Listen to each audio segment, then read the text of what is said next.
At this hour, a fourth reactor is on fire in Japan. Rejoining us now is James Acton of the Carnegie Endowment for Peace, and we are also joined by NBC News chief science and health correspondent Robert Bazell, who is in Tokyo. Gentlemen, this situation seems to be more dire by the moment. Mr. Acton, you just heard the Prime Minister of Japan speak a few moments ago. What did he say about this fire, a fire at a fourth reactor, and more radiation has been released? What did he say? Well, this is really the end of a truly awful 24 hours, even by the standards of this terrible crisis. The Prime Minister mentioned a fire at the fourth reactor, and then the Cabinet Secretary elaborated a bit more. And basically he said that the fire was associated with the spent fuel storage areas in the fourth reactor. Now, I should take a step back. That fourth reactor was shut down for refueling at the time that the earthquake hit.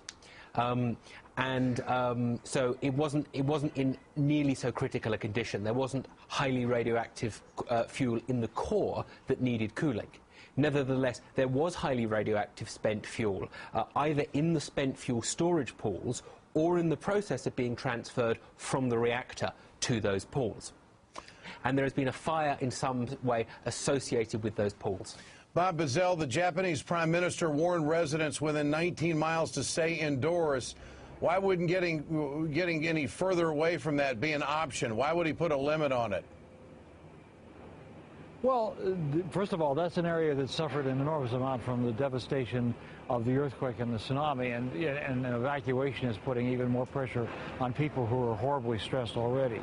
And I don't want to get into an argument about radiation levels with you or with Senator Alexander, but right now the radiation levels are not that high. They're far higher than they should be. And I certainly agree with James Atkins that this is a tragic situation that's unfolding here. But you're not talking about the kind of radiation levels where you're going to tell everybody to go run hills, because it's not that dangerous when it gets dispersed that far away, and you create panic and you create enormous logistical problems in an area that's already suffering almost beyond belief. So how significant is this, Bob? What has unfolded tonight? Another explosion, radiation being released, and then at a fourth reactor, a fire. Well, it's very significant. This is unfolding as the worst nuclear disaster other than Chernobyl. And I'm not going to get to an argument about those death rates that you were citing before at 3 Mile Island. I don't think anybody was hurt at 3 Mile Island. And when you talk about nuclear energy, and even when we're in the middle of a crisis like this, and this is a crisis, you have to remember that we get our energy from somewhere. We were ranting and raving for a long time about the Gulf oil spill and how much damage that was doing. Think about how many people die mining coal every year.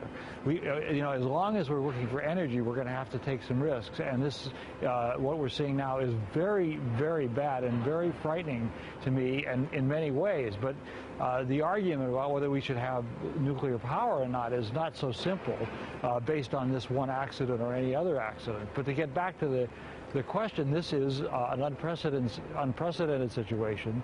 It makes one of the things that I think happens here is that the system, because of the earthquake and the tsunami, and there's about 10 reactors on this one site, and this fire in the reactor that, as Mr. Acton put out, is down, is a result of people just getting to be overwhelmed by trying to put out one fire or take care of one incident, and then they have to go on to other things, and so they may not take care of the routine maintenance they were doing on this other plant, and the fire took place. So a lot of people who were worried about this to start with said that this situation, when it unfolded, because there were initially 2 reactors and a third and now a fourth, and there could even be more, there's 10 reactors on that one site, they warned of this potential chain reaction effect, and I don't mean that as a bad metaphor to go with atomic energy. James Acton and Bob Bazell. Bob Bazell, chief NBC science correspondent, thank you for joining us tonight.